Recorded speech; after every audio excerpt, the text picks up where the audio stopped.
So you're given some data. What next? We're going to look at two common approaches to starting to analyze data, which are called exploratory data analysis and the process of working with the data files, transforming variables, cleaning things up, that's commonly called data wrangling. All right, so given some data, let's start by thinking of what would be involved with exploratory data analysis. This is really the creative, open-ended part of looking at the data. This is where you may be transforming, visualizing, or summarizing the data, really with the goal of trying to understand where did the data come from.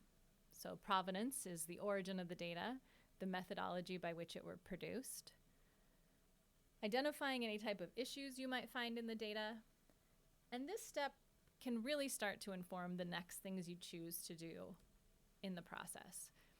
This is designed to be very open-ended, and that's in contrast to what we call confirmatory analysis, where you come in with questions that are fixed in advance, and that will allow for a more rigorous statistical analysis.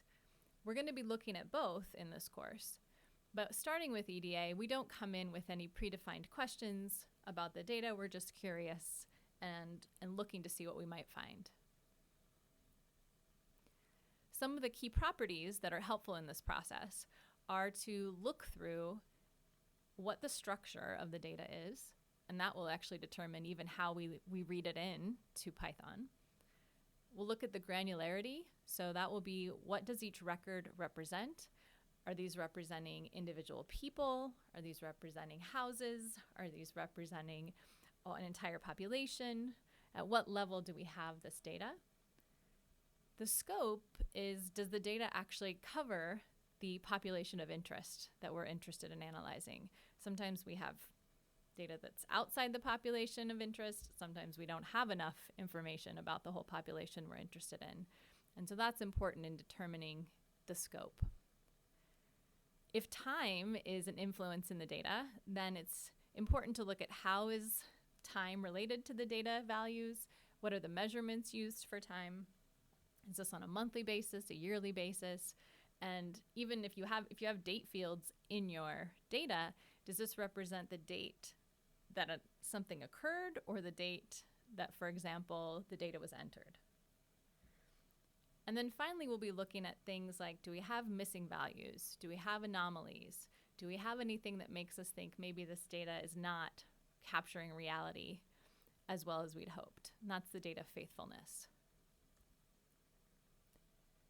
So something that complements this process of EDA is data wrangling. You can really think of that as a fancy term for cleaning.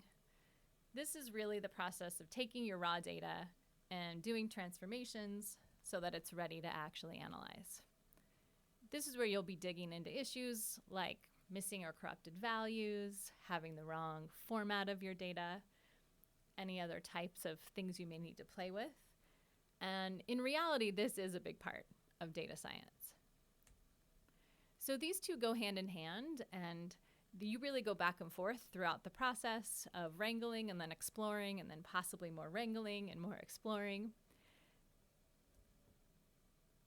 And this recent survey was pointing out that these two tasks are actually a large majority of what data scientists say they currently work on. 70%, nearly 70% are saying basic EDA, and just over 50% of their time is saying data cleaning. So together, the way this works is a process of back and forth between examining the data, examining the fields, and along the way, you'll be visualizing, looking at assumptions about the data, identifying anomalies, and applying transformations and/or corrections. It's important in this process to keep a record of everything you do so that your work is reproducible and you have documentation of why and when you made any changes you might have made. And so we'll be doing this whole process through Jupyter Notebooks. So the next part of this class is going to be looking at the actual tools that we need to use in Jupyter Notebooks, Python, and some of the libraries involved to be able to help us do the EDA and wrangling.